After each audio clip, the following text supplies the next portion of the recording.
Hello, Houston. We are starting our second tape, and somebody is about to walk in front of the camera as they were instructed not to. But that's life. We are getting into the second version of an introduction, and what I'm going to do is finish up what I was talking about last time. I'm going to review kind of the guts of where we're headed. We had a rather interesting unanticipated problem this morning, and that is that when I was working on the visuals we were supposed to look at today, I copied them onto my computer disk, the CD, closed it down, opened it up again to double check that it was there, and it worked fine. And then I brought it over to the studio here, and there was nothing on the CD. So here are the visuals we're going to be giving to you today. So what we've done is to edit from last time, the last part of what I was going to talk about. The ordering of the material will be slightly out of sequence, but I can correct that, I think, as we go through it. So basically, what I have in mind today is to kind of give you the survey portion of SQ3R, the study formula. We're going to look at a survey of where we're headed and how we're going to get there during the course of the semester. And so basically, we will start with an introduction, and then the text itself is actually divided into 3 or 4 general sequences. I have, you may have noticed, not taken the chapter order in exactly the order in which White and Lloyd et al. have done it, but rather what I've done is to cluster it in terms of several major topics we're going to be looking at, one of which is development, a second of which is the interaction between mental health and personality and how those impact one another, the feedback between them, and then thirdly we're going to be looking at interpersonal factors, the interaction among you and I, or between you and anyone. And so basically we're going to cluster the chapters within that sequence of general guidelines. And so basically today, this tape and the previous one are essentially a formal kind of introduction to what we're going to be doing and how we're going to attempt to do it. And what I'll be doing is posing to you in each of these chapters as I review them, questions kind of like you might pose for yourself. They're ones that I will answer during the course of the semester in each of the sections as I get to them, but these are simply my questions. You may, as you think about it, want to pose your own set of questions. So in essence, for this first chapter, for the introduction and for the course as a whole, I would be looking at a question like, what contributions does psychology have to suggest that will improve my mastery of course material in this course and in a knowledge base that I can use in interacting with other people? That's the general thing that the course will be that psychology of adjustment, which is functionally what this course is, that is addressed by problems of normal life. The second thing then that we'll do, the second general cluster of information, has to do with development. And that is a cluster of material that's dealing with development and change in several different important areas of our life. I'm going to actually start where many of us do, and that is with ourself, us as an individual and how we fit into the broader society of which we're a part. And the focal point of this first unit is basically ourself, including a variety of topics related to us, like adolescence, adulthood, and various kinds of gender development, for instance, that we engage in. What are the major theories of human development? We'll be looking at that. What are the issues and changes that are associated with adolescence? That's a whole package of material related to how you and I develop. What are the issues? I would argue in some ways that it's the most important developmental sequence that we go through, the change from a mere child, totally protected, theoretically, well protected, to a point where by the end of adolescence, you're raring to go. I mean, you're totally educated, or theoretically so, and it's up to you the rest of the way. You may have parents to fall back on, but you certainly don't rely on them for where supper is going to come from. That heady choice between McDonald's and Burger King is tough to make, but we learn how to do it. So in any case, we'll be looking at what are the issues and the changes that are associated with adults. That's the second person who's walked in front of the camera, contrary to instructions. So I'm going to tell people in class something that will be repeated in tape for 4 or 5 years, and that is, do not enter and walk across in front of the camera when we're taping. Come in the side doors. Thanks. What are the issues and the challenges that are associated with adulthood? That's another one that we'll be looking at even in that introductory section. We'll also discuss aging and the process of dealing with our own death, which in most instances we have some length of time in which to do. One of the questions I will pose to you, and this may generate into a rather interesting discussion, but for you, other than birth, what do you think is the most significant change in living style that most adults experience, that most adult humans experience? Other than birth, what do you think is the most significant developmentally related event that you and I experience? We may come back to that at the end of the hour if we have some time left, but you might want to consider that. It generates a lot of different answers, and I'm going to pick one that most people will not. And I think I can defend it in ways that I'll show you at the time, but it raises some rather interesting issues about what is really developing within you and I. The next general topic that we'll get to in this sequence is looking at careers. That is, we'll examine a variety of issues related to the world of work and career development within that world. Here at the University of Houston, we have a career development and assessment center that can be used to you can go in and do career testing in a variety of different ways. We'll talk about that during the course of the semester, but that kind of an approach to assessing who we are and what we're developing toward can be aided by testing what we're interested in. These topics are also going to include modern views of work and the changing nature of the workplace itself. It is changing substantially. You will have noticed, particularly during the course of your lifetime, that the role of women has really moved significantly toward equality in our society, to the extent that in the last year I have now begun to hear programs on NPR that are looking at issues that at one time would never have been considered, but things like what is the relation, that is the traditional marriage situation, family situation in the U.S. has been man works outside the house, woman stays home and works there. That's changed. First of all, only about a third of us are now married, contrary to the statistic. The number of people married in our society has been dropping steadily. But one of the other implications of that, and one of the factors I suspect that is contributing to that, is that over half, we passed the point within about the last 10 years during the late 90s, where more than half of the women in the country are employed. And what that raises increasingly is the kind of thing that was always assumed before, and that is that man works outside the house and thus is the major wage earner, in some cases the wage earner. That's changing. For instance, one of the things that males are suddenly having to deal with is, what if they come into a marriage where the female, the woman of the house, is the major wage earner?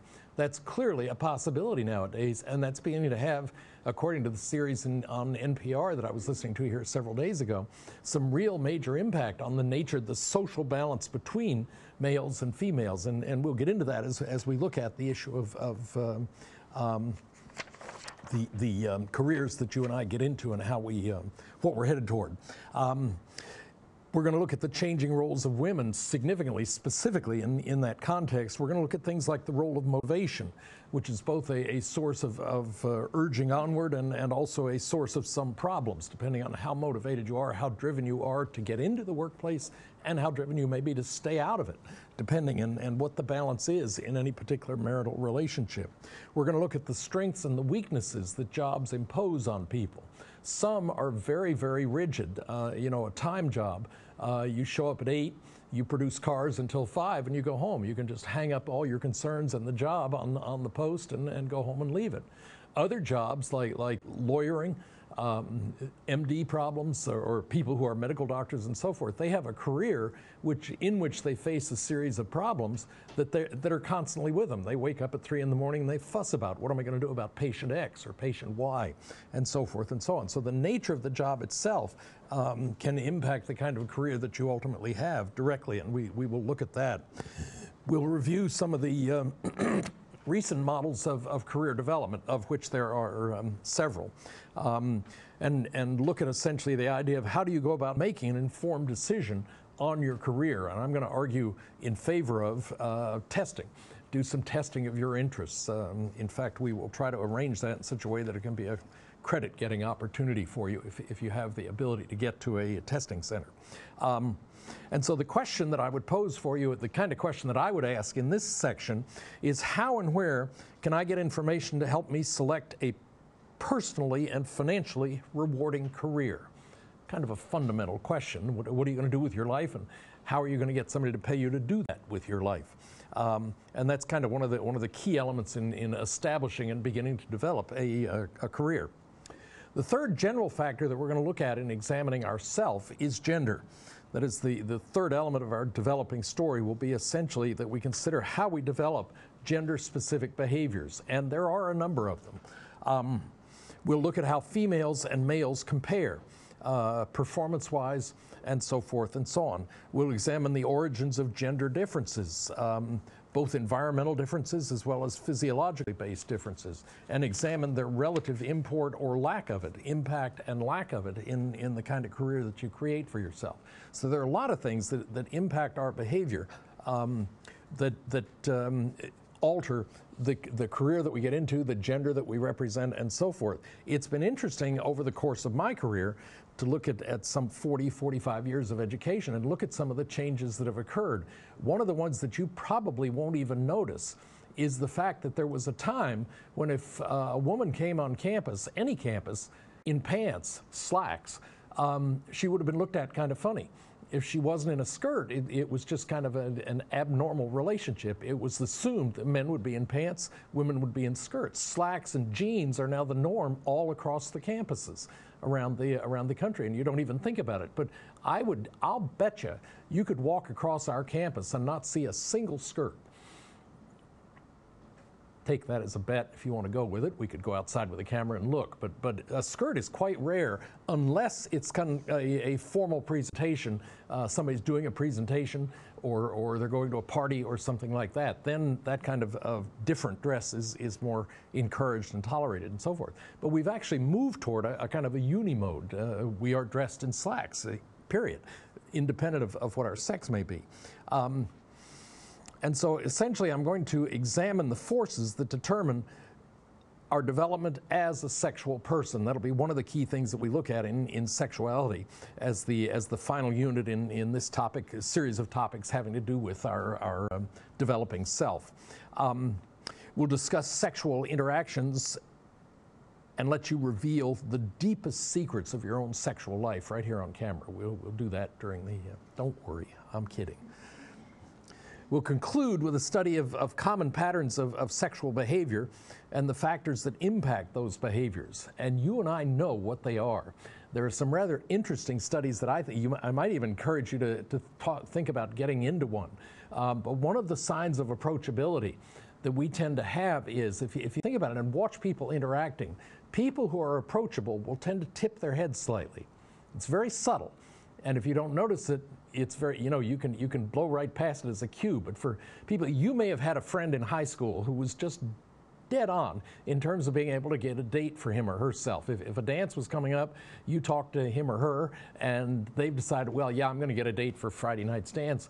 This being a Tuesday, and they don't have one yet. And you're thinking, gee, I planned a week and a half ago, and I know who I'm going with. But they're skilled enough at reading people's cues interpersonally that they can go out in the hallway and they can figure out who's interested in potentially being invited to the dance. And one of those subtle behavioral cues among many that you and I ooze is essentially just that slight tilt of the head. It's very subtle, but it's just a slight tilt indicating essentially I'm approachable. And another one, of course, is, don't want to mess the microphone up. If you see somebody standing this way in the hallway, you're not going to go up to them, okay? If you see them looking down rather than at you, that's another sign of go away. If you see them sitting in a chair facing you and their legs are crossed, you know there are two different ways to do a crossing of legs. One is the closed cross, where your leg is right next to the other, and the other is what's called the open cross, where one leg is openly across the other. The closed cross is the most go-away sign you can exhibit. So if you see somebody sitting in a doctor's office with their legs crossed this way, looking down or scowling, they are just exuding signs saying, don't bother me, okay, go away. And that's part of the way in which you and I express our sexuality. We establish an open-up basis of communication. So the question I'm going to leave with you for this section is, has there been a sexual revolution? One was promised for many years. The question is, have we experienced it? Are we in the midst of it at this point? So then in the second major cluster of chapters that I'll be looking at, I'm going to rearrange the order of topics that are covered in your course here relative to what's in the book. So we'll do some jumping around also in this section. This is the largest single section of the course, although it actually represents 4 distinct categories of information as we'll be looking at them. Theories of personality, problems of psychopathology or abnormal behavior, psychotherapy, and the broad issue of maintaining physical and mental health. All of those relate in some way to the interaction between mental health and personality, topics that we'll be looking at in this section. And so in this particular section, we'll start with theories of personality. We'll look at a broad analysis of how psychologists and psychoanalysts define and study personality. There are a lot of different ways in which that can be done. One of the most obvious ones to point out is one that you already studied in Intro Psych, but that is the fact that psychoanalysts base their analysis of human behavior on the unconscious. That is, they view many of the things that determine our behavior as being unconsciously determined. You and I are simply not aware of them. It is asserted. On the other hand, at the other extreme, you have the behaviorists engaged in behavioral therapy who simply ignore the unconscious. If you can't see it, if you can't touch it, if you can't point it, if you can't demonstrate it, they're not interested in it. So they're looking only at stimulus response and motivation and how we use rewards to impact behavior. And much of the therapies based in operant conditioning really make no reference at all to the unconscious. So there are real differences in the way psychologists analyze this abstract thing called personality. So we'll look at psychodynamic views, we'll look at behavioral views, we'll look at some of the humanistic views, and we'll look at biological views, each of which I can give you some exemplar theories of, and time permitting, we'll look at some of the transformational and more recent cognitive views of personality. There's been quite a blossoming array of ways in which to analyze and study our behavior. And the kind of question that I would leave you with here is something like Freud originally proposed the concepts of erogenous zones, the concept of erogenous zones. He used analogies to communicate the essence of his theory of personality. Of how many, or let me put it this way, of how many other concepts are you available whose origin actually traces back to psychoanalysis? Are you aware, for instance, that neurosis as a label traces all the way back to Freud? And there are a number of other concepts that you use in your everyday vocabulary as a psychology student that actually trace all the way back to Freud. He had such a general impact on the discipline that it's, you know, his work shows up in many different ways. Are you aware of them? The next element we'll look at then is psychopathology. That is, what are the sources of problems? We'll examine a variety of different issues related to labeling someone's behavior as, quotes, abnormal. That, of course, is dependent upon being able to define what we mean by normal. And there may be some arguments even about that, whether we can do that or not. We'll study many different types of personality disorders as our limited time will permit, drawing from the diagnostic categories in the Diagnostic and Statistical Manual of Mental Disorders. That's a mouthful, and so instead we simply call it the DSM, as you are aware. But these will include the broadly anxiety-based disorders such as anxiety disorders, somatoform disorders, the dissociative disorders, and mood disorders. We'll finish with a look at the most serious of personality disorders, and those are basically the schizophrenic disorders and certain forms of personality disorders. But we'll cruise through that in a week. Question I pose for you in this particular section, one you might consider if you don't develop an organizing theme of your own, is we hear a lot about the increasing frequency of teenage suicide. Has the frequency of such tragedies increased in recent years? And does it compare to suicide in other ages, the rate of suicide in other ages? That'll be one of the many different factors that we look at. Another element we'll be looking at here is stress. It's something that any of us may be dealing with. I had it this morning when trying to get my media onto the CD with relative lack of success today. So stress kind of is with us all the time in one way or another. And having dealt with the serious disruptions of human life in the more technical look at discussion of personality, we'll then concentrate on the milder everyday sources of stress with which you and I have to deal day by day by day. Here we'll deal with examples of daily stressors in our lives and the nature of major types of stress that we face. Our interstates here in Houston are but one example of that kind of a stress. As I was driving in this morning, there had been an apartment fire along 610, which the radio station initially, I was so annoyed, simply reported 610 at X Street, or there is a fire at 610 and Stella Link is what it was. And it is closed. Well, it is closed doesn't tell you whether it's 610 or Stella Link that is actually closed. So I drove out of my way, because there was a way coming from my house to get onto 610 without having to go through Stella Link at 610. But I had to drive about 3 extra miles. And then when I got back on, then and only then did they finally give a report that said Stella Link is closed, south of 610. So I could have gone straight in, as I usually do in that situation. It was just one of those little things. I mean, it was easy to fix, but it was a source of stress, trying to get into the office to polish off on what I was going to talk to you about today. I was in a hurry to get to the office, and I didn't need 3 extra miles. But that's the kind of stress that we all deal with all the time, and most of the time we handle it successfully. So we'll examine stress first in terms of how we recognize and evaluate it, and then we'll look at how we normally respond to stress, how we deal with it, what its effect is in our life. So finally then we'll study how stress really affects our everyday life and what it is about our life that can influence and possibly deflect stress from having any bad effects on it. Are there ways to positively target it on the things that we're responsible for? So the question I'll pose for you here is, have you ever stood next to a roller coaster and listened? Here when Astroworld used to exist here in Houston, it was fascinating to go over and stand next to that thing and listen. And other than the sound of machinery, what is the sound that you are most likely to hear in a roller coaster? All those answers that you guys mumbled are not going to be on the tape. And that's good, because we're going to let the rest of the world think about that, because we're going to talk about it later on. You have to push the button if you're going to talk on the tape. But in any case, we'll come back to it in stress and talk about what the response is. And one of the bizarre things I'll pose for you, if you think you know the answer, is, given that as the most common other sound you hear, why on earth, when a roller coaster comes into the stop station and the gates open, do the kids, 12, 13, 14, get out, tear around to get in line to get on the roller coaster again and again and again? So that behavior may not be quite as devious or bad as you think it is, given the other sound that you hear. So that's among the many kinds of puzzles in psychology that makes the discipline just kind of intrinsically interesting. The discipline is oozing with interesting kinds of questions. And then finally, we'll look next to finally, we'll look at psychotherapy, kind of the formal view of what the discipline of psychology has to offer.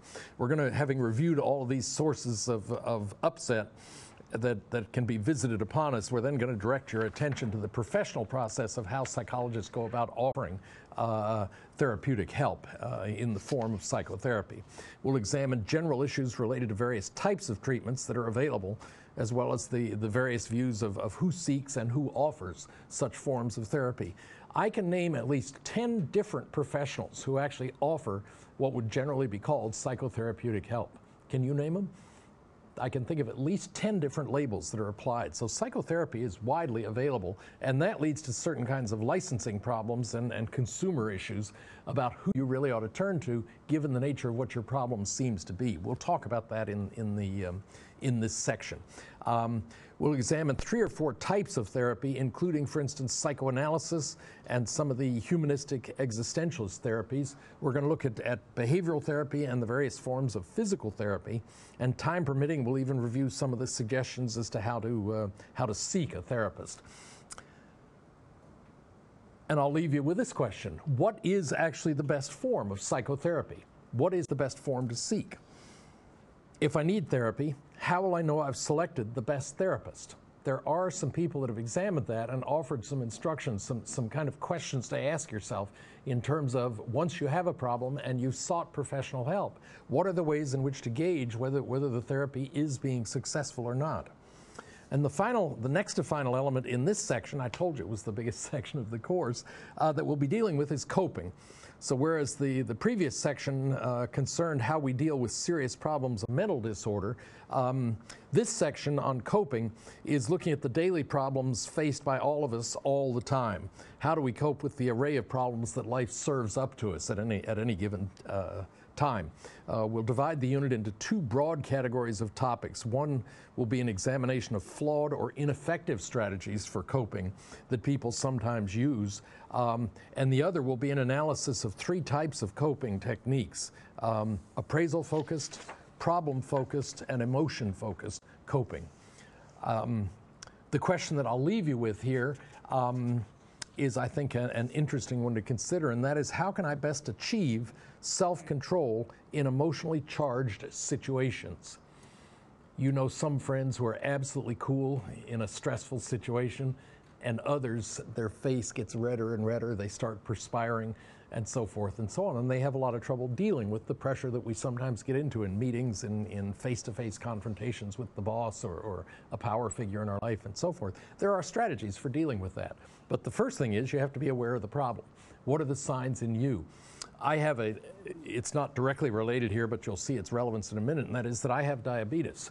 And one of the things I have to worry about is keeping a balance between sugar, exercise, and insulin. And when I was a teenager, I could always tell when an insulin reaction was coming on. I was aware of the fact that I started trembling. I was aware that I was perspiring at a time when I really shouldn't be, and so forth and so on. As I have aged, I've gotten to the point where there is about a 5-minute window, if it's a normal descent into blood sugar being too low, when I can detect it. And if I don't pick it up in that period of time, I'm going to go into an insulin reaction, and somebody else is going to ultimately have to get me a Coke or orange juice or something like that. So in essence, that's an example of a way in which we need to be able to, it's a parallel example of the fact that in an emotional situation, particularly if you're subject to emotionally based reactions, you need to be able to detect the situations when you're getting pulled into something that is ultimately going to be stressful, and know how to enact the various strategies for getting through it successfully. And finally then, in this section, what we're going to be looking at is the impact of psychological factors on physical health. In fact, we're going to look at that both ways as a two-way street. What's the impact of physical health on psychological health, and what's the impact the other way around, psychological health on physical health? So we've dealt with problems of both stress and values of coping, and then we'll turn to examine one other perspective on stress, and that is the effects that it can have on our physical well-being, and they can be significant in certain cases. We'll look at the relationship between personality style. The traditional type A, for instance, comes right out of this literature. The driven, always got something to do, hardworking kind of individual, and contrast that with the style, which in some ways is more healthful, but harder to identify. I mean, we can give you all sorts of tests of type A individuals. It's harder to nail down a type B individual who's kind of detected as Mr. or Ms. Cool. Relaxed, nothing ruffles his or her feathers, and in some ways it's a more healthy way to deal with life. Sometimes you wish you could stir them up into a little more activity, but their own health is in most cases much better simply from that kind of relaxed approach, and we'll look at that in this section on looking at physical health. So we'll look at a variety of bad but frequently practiced human habits that may not be particularly good. We'll conclude with a review of our reactions to things like illness. Time permitting, we'll even look at certain various kinds of drug effects and what they are on our body. The question I'll leave for you in this is that since all the things that taste good don't seem to be good for me, since all the activities that are fun don't seem to be good for me, how can I lead a long life without making it a long, boring life? It isn't to say that things that taste good or feel good are necessarily bad for you, but moderation may be the key, and a certain amount of judicious selection as to what you get involved in may be another key that we'll look at in terms of its impact on physical health. And then finally, we'll shift into I've lost track of which chapter number I'm dealing with here, but we'll look then at interpersonal factors. In the final cluster of large units, we're going to be examining we humans in some of our most complex activities, and that is social interactions with other humans. That can lead to some of the most interesting, problematic things to first of all, structure in such a way that you can measure it, and secondly, to handle, to react to properly. We are at our most complex in interacting with other people, because then you've got two, typically, among college students and older, you've got two fully mature and high ability people interacting with each other, each of whom has a target, a goal. And if those goals don't tend to agree with each other, it leads into all sorts of just amazing kinds of different interactions that may occur. And that'll be our focus in the last general section of the course. So we'll be looking at interpersonal factors, first of all, and perception. That is the first topic in this cluster, are the issues surrounding how accurate are we in two assessment problems that impact not only our own lives, but the lives of those around us. First of all, our accuracy in perceiving ourselves and in perceiving others. And maybe I should have put in a third one there, and that is the other one that makes life a lot easier, is if you and I have the ability to understand the impact that we have on others. I'm sure you can pick out among your friends, as I can among mine, friends and colleagues, there are people who simply are not aware of the impact that they have on other people. And it operates to their detriment. You think from the distance in terms of, gee, if only he would only, or if only she would, and name something. There's some minor character flaw that makes their ideas, which are generally good, hard to accept. And there are ways to get around that. But that's another element of what's really involved in that interaction and looking at interpersonal perception as a key to our success in being able to interact most effectively. So we'll survey first the general principles on which we base our perceptions, and then we'll examine ourself in the context, first of all, how we judge ourselves. What factors ought we be sensitive to in depicting how we are and what we're skilled at and so forth. Then we're going to try to work on improving the rough spots that we observe. I've got some strategies to offer to polish you off into the absolutely perfect individual that you know you are. Second, we're going to also examine how we judge others, including a review of some of the most common errors that we all tend to make in judging one another. Okay, every now and then there'll be a very good television show that focuses around some neighbor or some person who is just totally misperceived by the other people he or she works with. And then when the whatever is the subject of the TV tape gets into involving that person and what's involved, what opens up is a really very complex, interesting, typical kind of personality. And although they may perceive that they are distanced by other people, in fact, they're very warm and a rich source of information and potential help in given situations. And what that really results from is misperception. The people around a given individual have simply are not sensitive to whatever that person is trying to do or say, simply because of maybe of a character flaw of that individual. So the question I'll leave you with here is, how can I develop an accurate, healthy, positive image of myself? How can I develop an accurate, healthy, positive image of myself, which will, I think you can appreciate, improve your ability to interact with others? Communication, another thing that we're going to be keenly interested in here is, once we've judged somebody else, our next problem is how are we going to communicate with them? How are we going to bridge the gap? And communication, of course, is the key to doing that. We'll look first at a general model of communication, followed by an examination of two different types of communication patterns in which we all participate, one of which we've already talked about, and that is nonverbal communication. The cues that you and I are oozing constantly about whether we are approachable or not. And it changes by moment, that is by situation. As you walk from one class where you're a star into another one where you kind of sit in the back row because you don't know a lot about it and you're not particularly interested in it, you were required to take it. Well, you may not be so interested in interacting in that one, and the cues encouraging people to do so shift significantly among us within any one of us when we get into that kind of a situation. So we'll look at nonverbal communication, then we'll look at the other side, and that is verbal communication. What skills, how do we use those two skills to effectively impact people and relay to them what our own feelings on a given matter are. We'll also look at the factors that can lead to breakdown in communication when that gap between you and I is not bridged by way of communication. How can we establish and maintain the most effective mode of communication between ourselves and any other individual? We'll look at some of the key elements of that. And the question I'll leave you with basically is, how can I make you understand me? And that'll be ultimately what we're dealing with from the perspective of each of us individually. I have a story to tell, and the situation then is, how can I best do it in such a way that A, I get you involved, and B, you understand what I'm saying.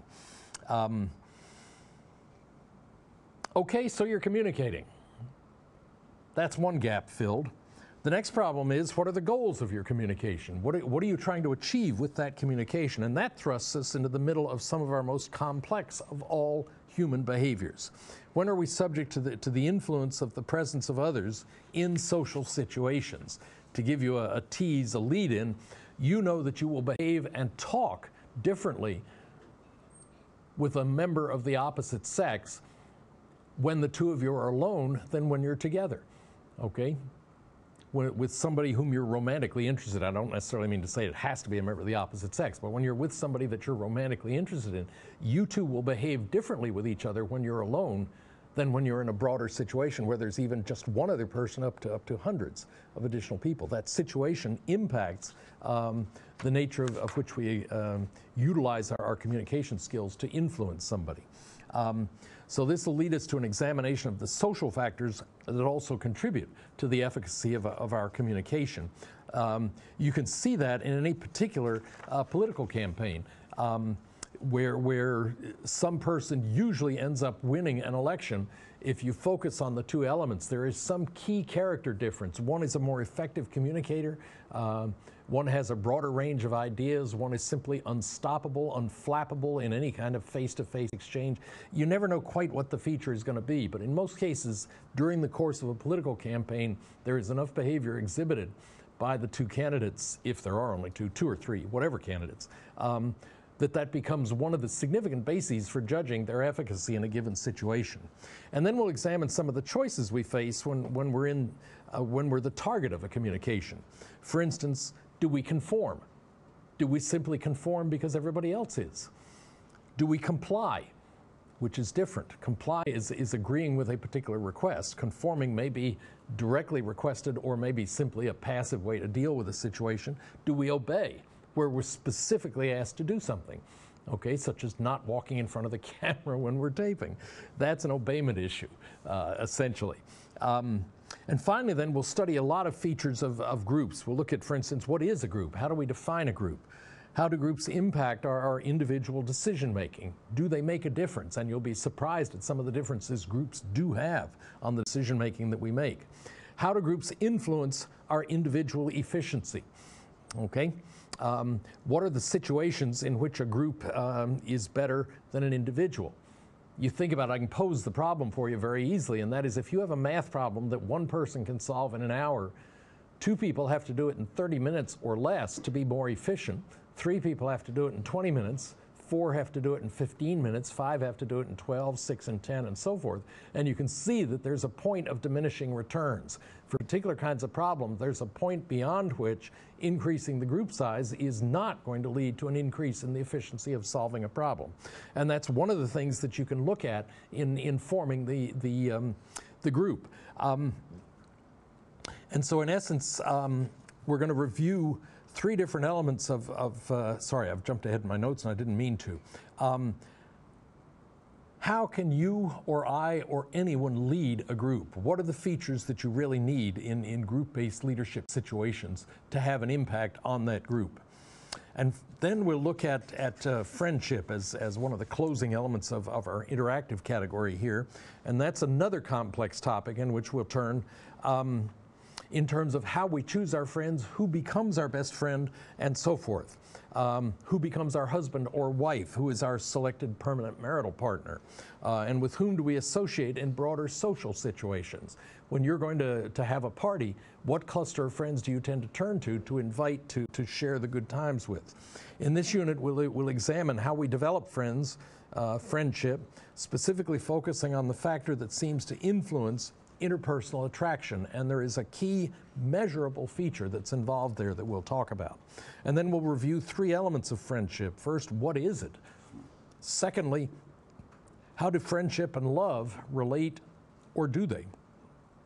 And third, what are the causes and the effects of lack of friendship? Those elements we'll look at in our discussion of friendship. A question here, one of the subtopics we'll look at is, what can I do about shyness? If you happen to be shy, that's one of the elements we'll be looking at in this particular section of the course. And there, Phil Zimbardo, Zimbardo, has written a book. He's done a complete research program on shyness. And he has some really very instructive strategies on there are ways to build yourself out of shyness, to get over that feeling of, oh gosh, in trying to present yourself and interact in a social situation. I would recommend the book by Zimbardo. It's got a very complex title, Shyness. I think you can probably remember that as you're going through it. Another thing we'll look at is intimate relationships. In our last unit, what I'd like to do is end on a positive note. We'll study intimate relationships such as marriage. We'll address questions such as, is marriage necessary? Do people marry, and why? We'll also address related questions such as, what are the problem areas in any new developing marriage? One example is, if marriage is so widespread, why is divorce so widespread? What's the relative impact of each state on the other, and why do they continue to exist? If marriage is so ultimately desirable, why is divorce such a prominent feature in our society these days? Are there any or many widespread alternatives to marriage? We might look at some of the alternate arrangements that would potentially serve most of the same purposes. So a question that you might be posing to yourself is essentially, I'm married now, and really happily so. So you say to yourself, if that's true, why do I get so mad at him or her? So frustrated with him or her? So being deeply in love with somebody doesn't necessarily eliminate other kinds of experiences, such as frustration, anger, vexation. I mean, it takes a lot of different forms, even in a happy marriage. And we'll look at some of that. And finally then, we'll look at a conclusion. That is, we'll go back over the semester in an attempt to kind of pull the course together for you. We'll try to look to and respond to your question, so what? Well, I hope I've got an answer for you at the end of the semester in terms of an integrated presentation of what we look like in our developmental processes here. And so in terms of, I've lost my place in the notes here. We'll look at the psychology of adjustment, where it seems to be headed, what the major issues it faces, what they are in terms of it being a subdiscipline of psychology, what are its major contributions, and what are the job prospects for people who engage in, ultimately are trained in, for instance, counseling psychology, people who are directly targeted at assisting human judgment. So in essence, my lectures and your textbook will not correlate perfectly. That's deliberate. I figure you know how to read, so there's no reason to pay me an outrageous salary simply to read a book to you. I do not intend to do that. I would recommend that you go get the Problems of Normal Life set of notes in the bookstore, partly because the books that I'm going to be referencing here during the rest of the lecture are referred to in there. And secondly, it will make note-taking in this class a whole lot easier for you, in addition to the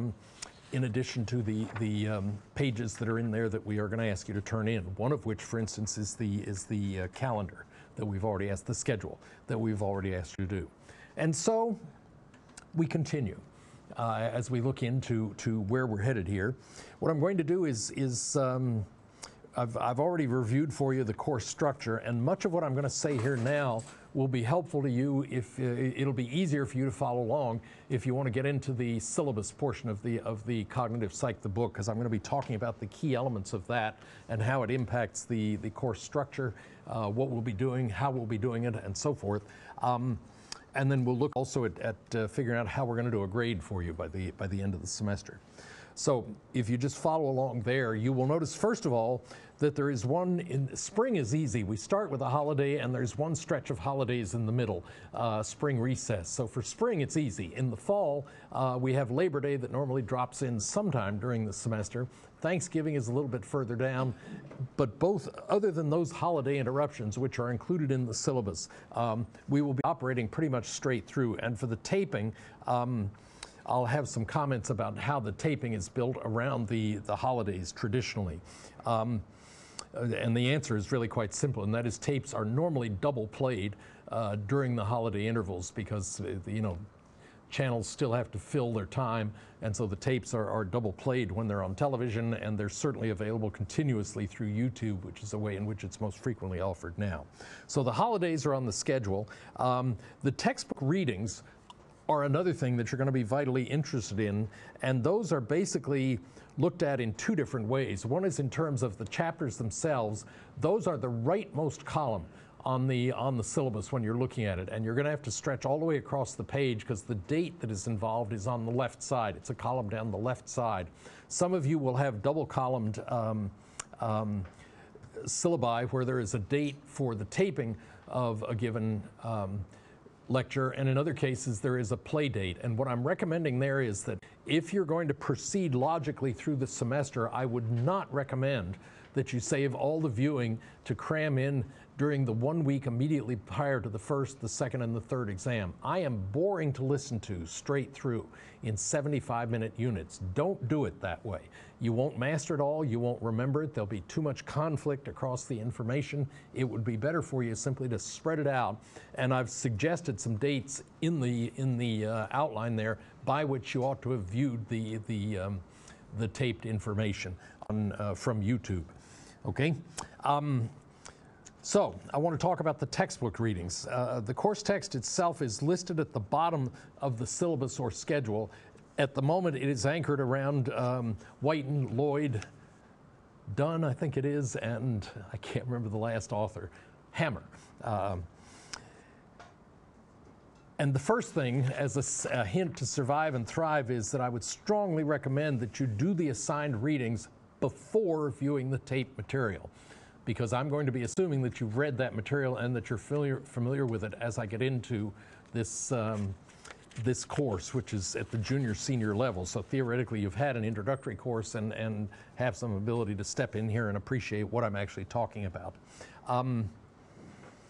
So the text reading will be chapter number over on the right side. Complete that before actually viewing the tape. A second thing is that there are occasional homework assignments, not a lot of them, because most of the interaction is going to be via television, directly via the internet. Those are also listed. The homework assignments as they exist are listed on the syllabus or schedule. You will remember that we have already discussed one such assignment, and that is the time schedule. That is your daily schedule, and what I would like you to do is to, you should theoretically already be 2 days into that, I would point out, since this is the second lecture, 2 or 3 days into it. But by all means, pick it up and get it started, because what we're going to ask you to do there is to keep track of your time for a week. And the element of that is, it may seem kind of goofy, but we've tried to schedule it in the syllabus so that it doesn't involve a holiday, because holidays for all of us are unusual. You never quite know what you're going to be doing. But what I'm asking you to do is take a sheet of paper, the first page in the appendix of the Problems of Normal Life book. It has the days of the week across the top, and it has the hours of the day in 30-minute increments down the side. The other 6 hours are on the flip side, so we do give you a full 24-hour day, okay? And what I would like to do is have you, for your own benefit, this is not for my benefit, it's for yours. We will not grade it, we will ask you to turn it in, because I do want you to do it. And I want you to keep track of how you spend your time. And what that's really driving toward is what I would argue is probably the single most important thing that you're going to learn coming out of college, and that is time management.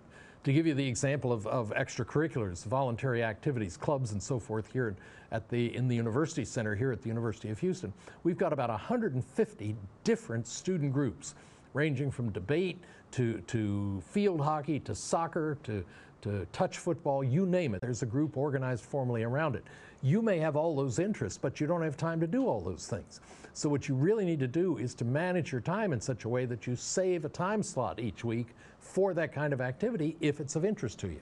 And that's the sense in which I think time management is important. It's also the reason why I give you that assignment early in the semester. I'd like you to study yourself for a week. Not study yourself, just record yourself. How do you actually do it? I would strongly recommend, in fact, don't waste my time turning in a schedule where you sat in class and wrote out 7 days worth of 30-minute activities. You've missed the point of the assignment totally if you do that. The goal is for you to actually keep track of yourself. Now, I don't mean that you have to, okay, it's 10:30, I have to write. Don't worry about it. But sit down at lunchtime, maybe at supper time, when you can actually remember by 30-minute increments what you were doing each day. And at the end of the week, total it up on the back, the middle of the back of the sheet on which that daily schedule exists. There is a listing of the kind of things students are involved in: eat, sleep, studying, commuting, if you're late to class, hunting for a parking place, that can sometimes consume a lot of time, work activity, athletic events, if that's what you're engaged in, or athletic activity.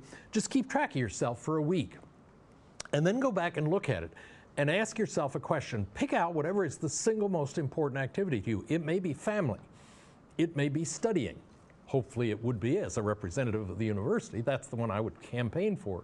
But let's just pick studying as an example.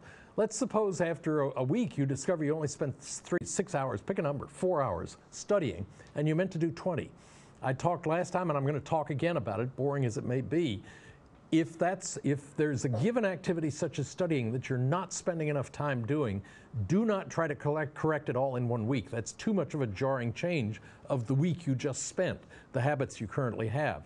But work on it around the corner. Shave off time from things that you don't have to spend as much time, or shouldn't spend by your own judgment as much time on, and put it into the activity you want. So try to move, say, an hour a week from whatever you are less interested in doing into what you're more interested in doing. One suggestion I would make, for instance, is that you might want to try that schedule over several weeks to keep track of your active attempt to manage your time if you're trying to do so.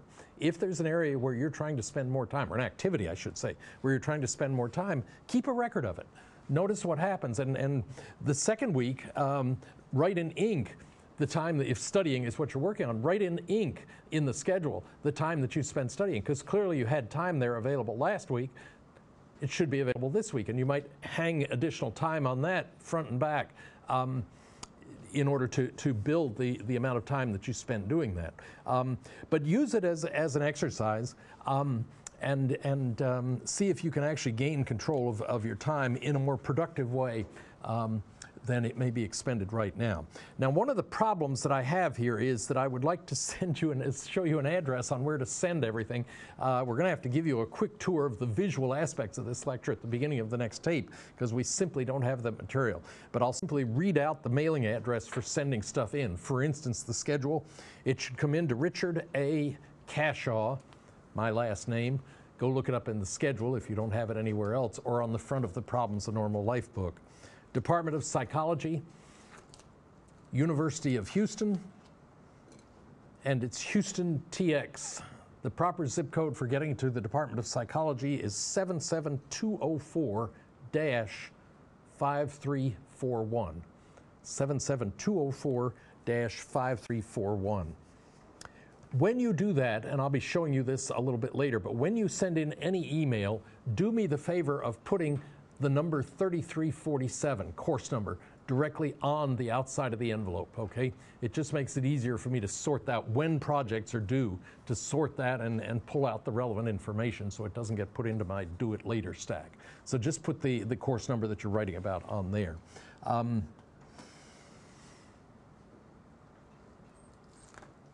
then let's look at the homework assignments that we've talked about. One is the daily schedule. A second thing that I'd also like to recommend is that a second hint for how to survive and thrive is that I would strongly recommend that you continue working on that scheduling or rescheduling of your life until you get it shaped in a way that you want it, that it's productively contributing to your success here at the University of Houston or in any other part of your life that you're trying to factor in there. The other thing related to an assignment that I will be asking you to do is an independent project, and I think I will come back here and talk. I'm going to talk about it a little bit later, but that's the other thing where we're going to ask you to send something in to us. I'll talk about that a little bit later as the closing element of today's presentation. But that's the other thing where homework will need to be sent in. In Problems of Normal Life, it normally comes in simply as a paper, but by whatever form you send it in, either email it or I would prefer it, actually, we will need the cover sheet in signed format, as I'll talk about here in a few minutes. So make sure that you, in some ways, it might be easier to physically bring it in, and you can turn it into my office in Heine. We'll give all that information to you at the beginning of the next lecture. The next thing that I want to talk about is tests. Okay, you're going to be taking we're going to be giving you 4 tests during the semester. The first 3 are non-cumulative. That is, they cover a third of the course. So about 1/3 of the way through the course, we'll be giving you an exam.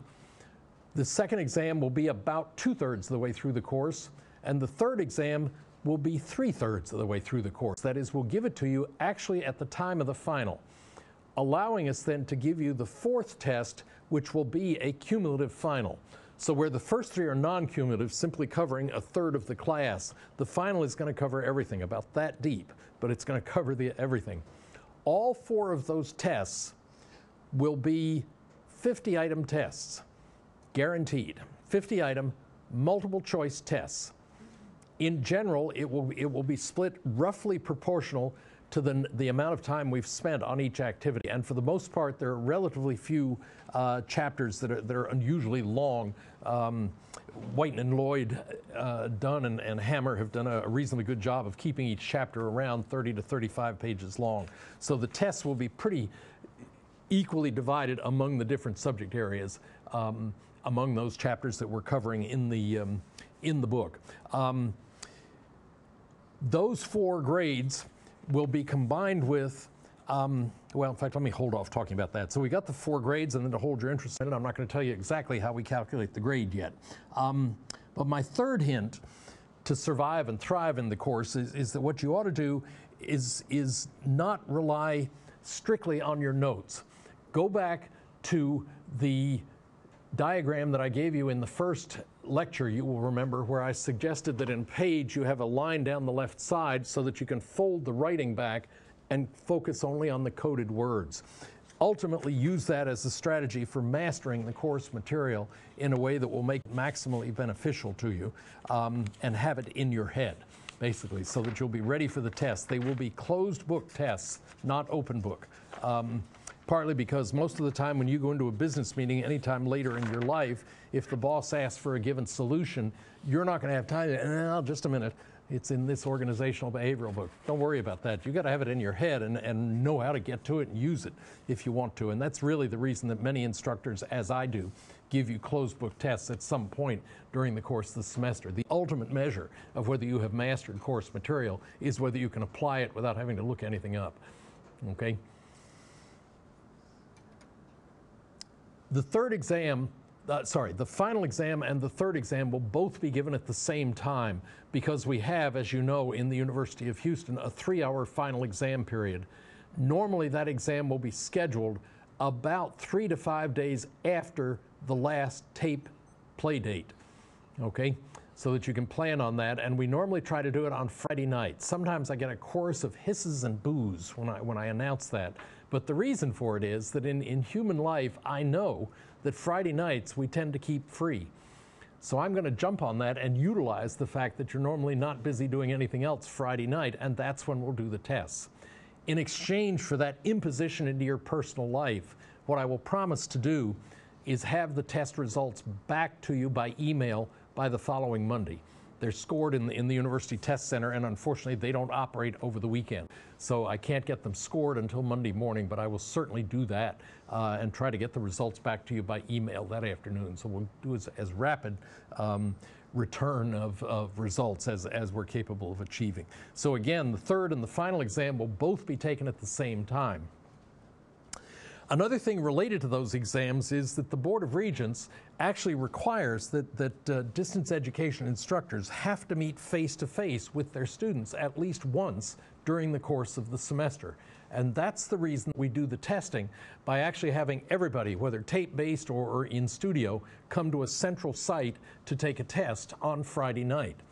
The trade-off is that the lectures are only 26, not 28. Each semester is theoretically 14 weeks long, so I could give you 28 lectures, but then I'd have no time left for testing.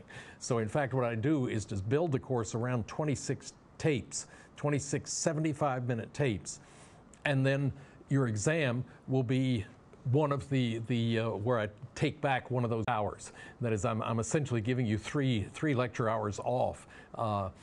And we will use those for the taping, for the testing hours, essentially. That'll be the trade-off.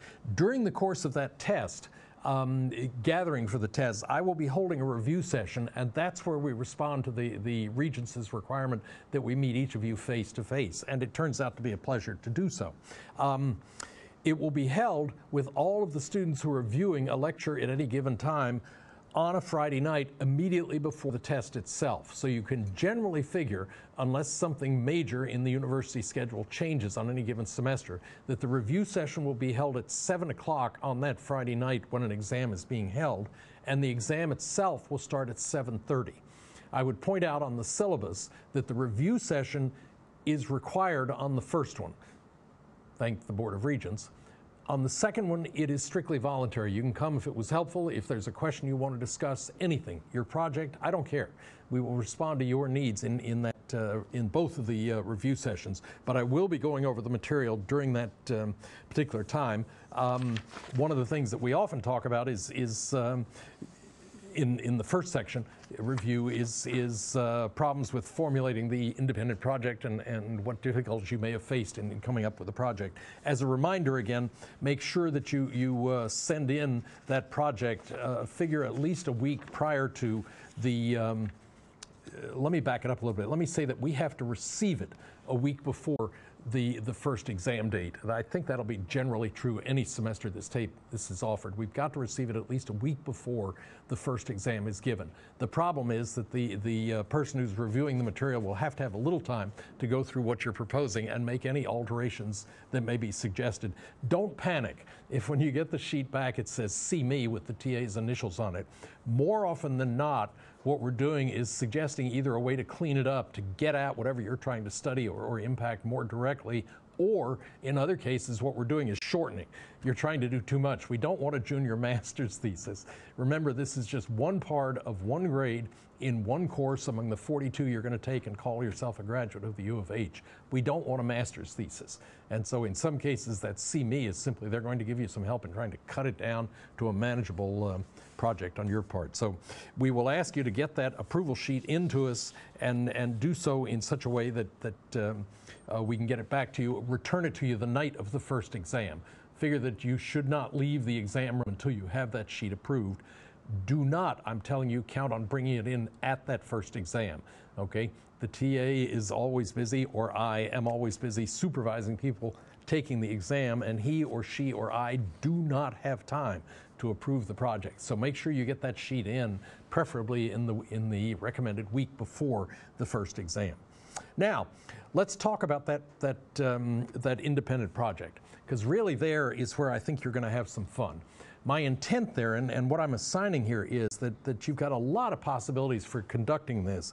But what I'd basically like you to do is to pick a personal habit of yours that you don't like.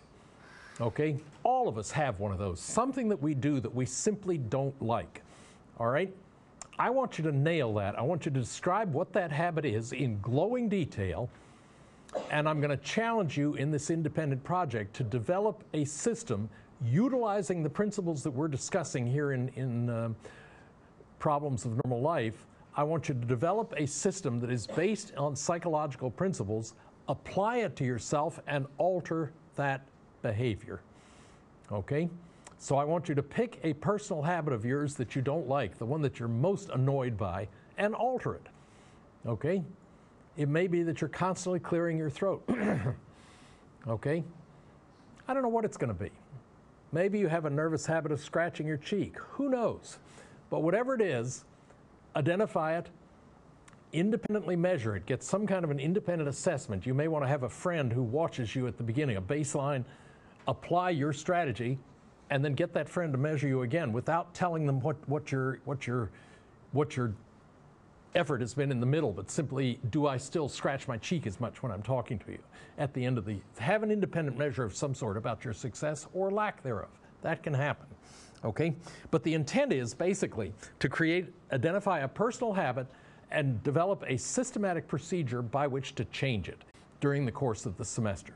That can be tough in the summer session, and I'd ask that you contact the TA for particular suggestions on how to handle that in 5 weeks of summer session when the course is offered that way. But in the regular semesters, fall and spring, we will consider to have you ready and going by the first exam in the course. So you've got 2/3 of the semester to do it. Now, how do we go about doing that? Well, what I would recommend is that you go get a book like one by Watson and Tharpe, Tharpe. He's in at least the 7th or 8th edition now. That book has been around perhaps 25 years, and it's a very famous book.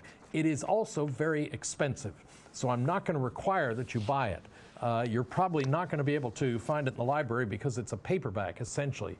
And it has to do with, essentially, principles of behavior modification. Okay? It is entitled simply Behavior Modification. Okay? And the authors are Watson and Tharpe, Tharpe, and get the most recent edition, but really, substantively, you could go back as far as the first edition, and the key elements of what they're talking about are there. They've got better examples now in the 7th or 8th edition, but the key elements of what you need would even be in edition 1. So get a book like Watson and Tharpe that deals with setting up procedures by which to change your behavior. And if you're perfect, a few of you may be blessed with that problem. If you can provide me a paper to document that you're perfect, then I, under that condition, having read the paper and agreed with you, will allow you to pick somebody else and try to modify their behavior. But only if you're able to prove to my satisfaction that you yourself are simply perfect. I mean, there's nothing that needs changing. Some of you may be blessed with that, and we'll let you get away with it, but then I'm going to ask you to pick somebody else. So the general assignment still exists. Pick a bad habit. Use the principles of psychology and alter it. And a book like, I'm not suggesting that it has to be Watson and Tharpe. That's simply a good exemplar of the kind of book that would help you with the project as I'm suggesting you get engaged with it. So basically what you're going to do is get the book such as I'm suggesting, read the book, identify the lifestyle or habit that you have that you simply don't like or wish to alter, maybe strengthen. That's another possibility. Develop a systematic plan by which to alter that style, that behavioral response of yours or inclination. Implement the plan, live it, and report the results. That's basically what your paper is going to be. I will ask that it take the form of a standard scientific report, introduction, method, results, and discussion.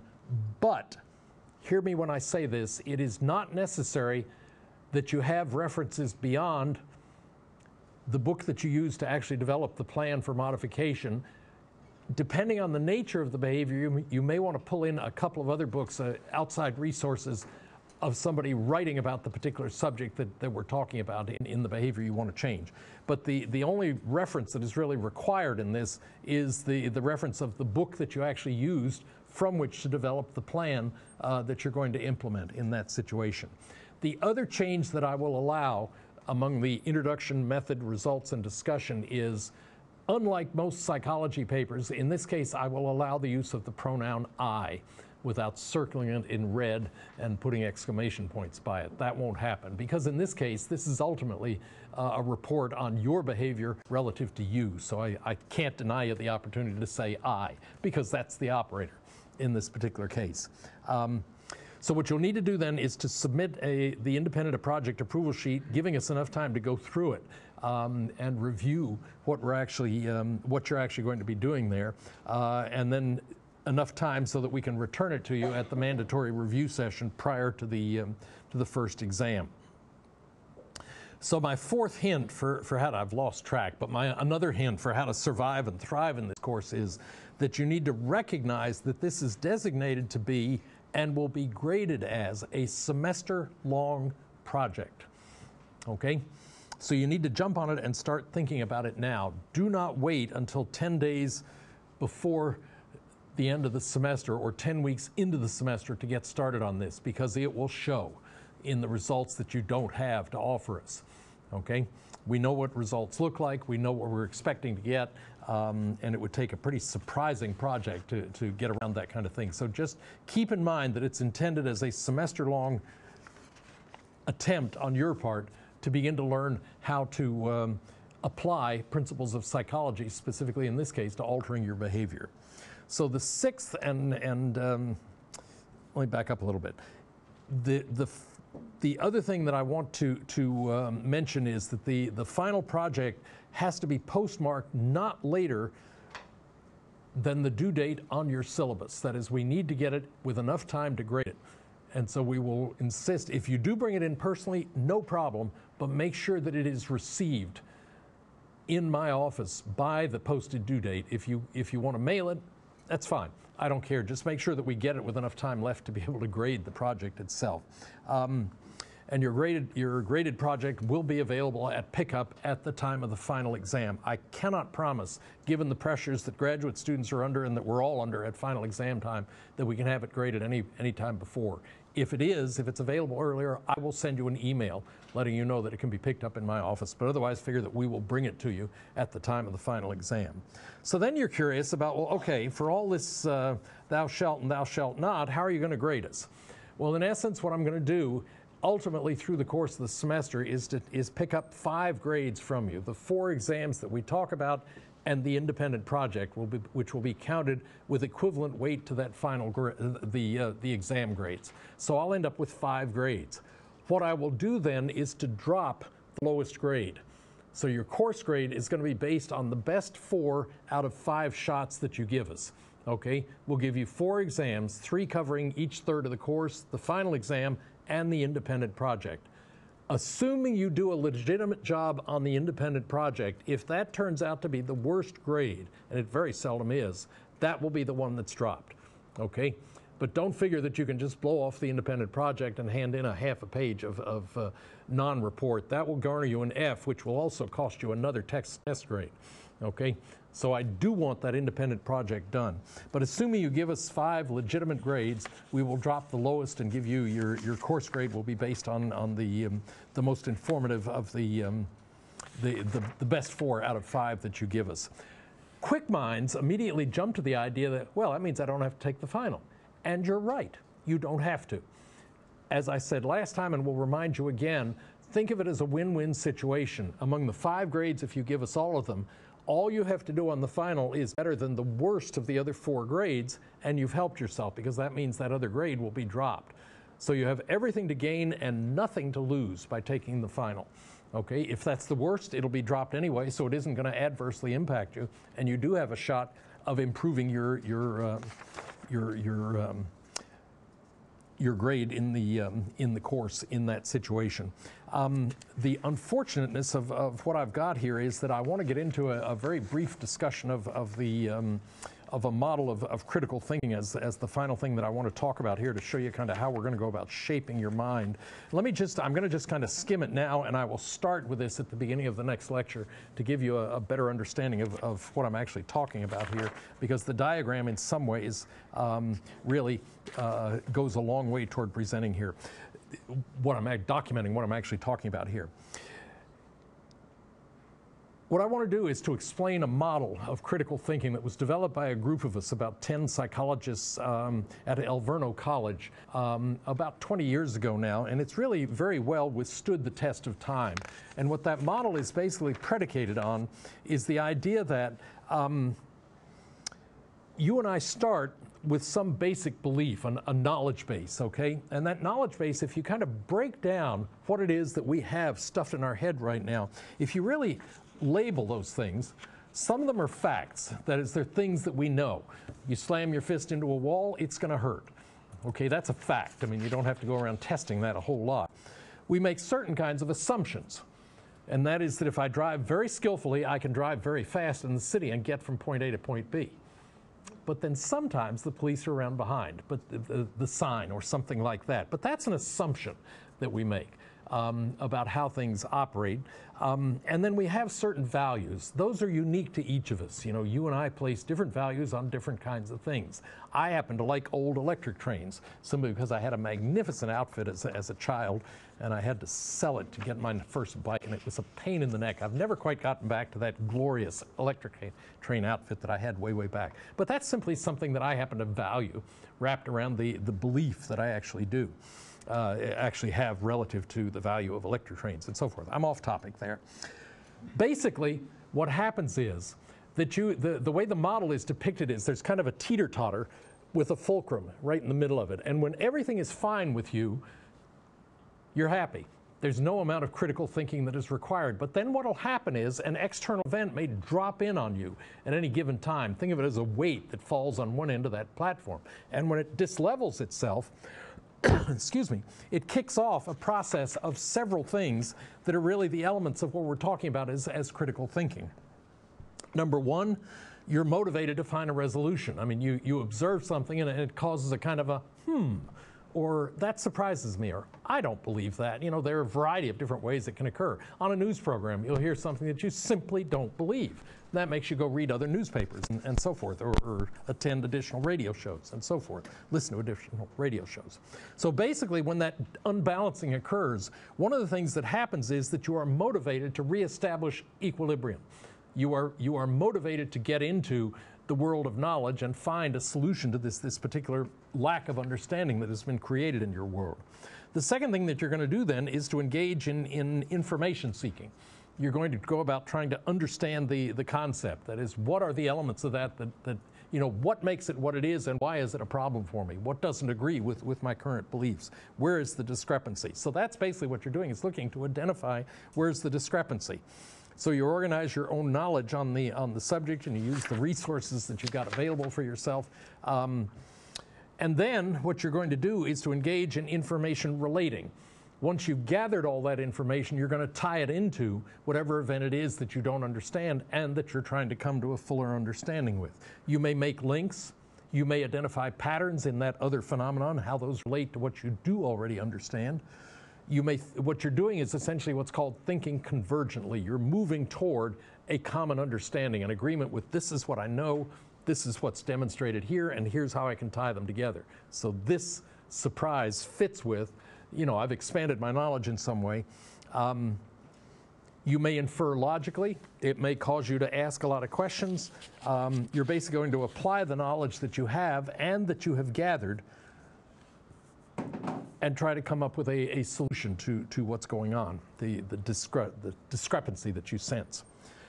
Fourthly, what you're going to do is to evaluate the information and the thinking that you've done.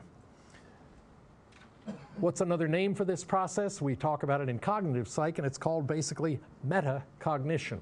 You're thinking about the information that you've collected. You're puzzling about it. You're trying to solve the problem. You're trying to make a decision. You're trying to reach a compromise. Here's what I need to adjust in my knowledge to factor in this new knowledge.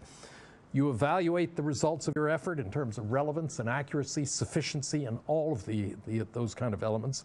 And essentially what you do is develop conscious use of various metacognitive strategies. You're trying to resolve the lack of understanding. Then what you do is to offer up or express your position for criticism. Now what you're doing is engaging in assessment. This is the decision I've reached. I'm going to pose it to friends and see whether it works. And the net result of all that is that you're ultimately able to resolve the discrepancy. I'll give you a really fancy model for all that to make it a little easier to hold in mind. But that's kind of the starting point as we now begin our introduction to problems of normal life. Welcome aboard. We'll look forward to having a good 24 lectures with you.